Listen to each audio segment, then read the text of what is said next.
আসসালামু আলাইকুম। তো আমি চলে এসেছি পাপ্পু।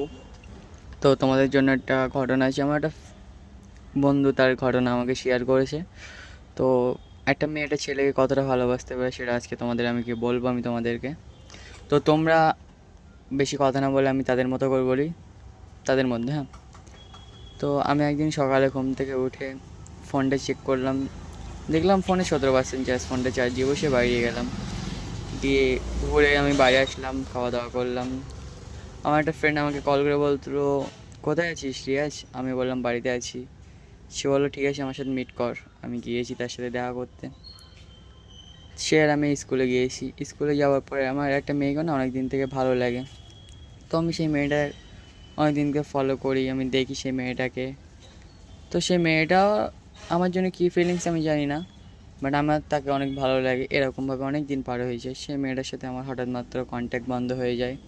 সো তাকে আমি দেখতে পাই না।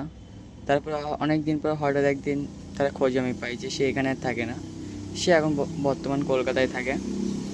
তো একদিন সে তার সাথে আমার দেখা হয়েছে। তো এখন কটা বাজে, 4:30 বাজে, ইকো পার্কে। তো আমি সঙ্গে সঙ্গে তার কাছে গিয়ে বলেছি একটা কথা ছিল আপনার সাথে। সে তখন প্রথম কিছু উত্তর দিচ্ছিল না, মেয়েটা কোনো কথাই বলছিল না, চলে যাচ্ছিল বারবার। আমি বারবার তাকে জিজ্ঞেস করছি একটা কথা বলবো আপনাকে, প্লিজ আমার একটা কথা শুনুন।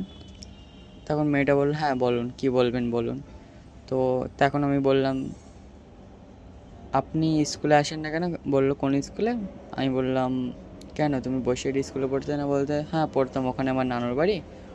এখন ওখানে আমি থাকি না, সেই জন্য আমি এখন এখানে থাকি, কলকাতায় থাকি। এখানে একটা স্কুলে আমি অ্যাডমিশন নিয়েছি। তা বললো আমি তোমাকে কিছু বলতে চাই। তো মেয়েটা বললো হ্যাঁ বলো। বললো আমি তোমাকে না অনেক পছন্দ করি, আমি তোমাকে সেটা কিছু ভাবতে পারছি না। তো মেয়েটাও কিন্তু ছেলেটাকে পছন্দ করতো।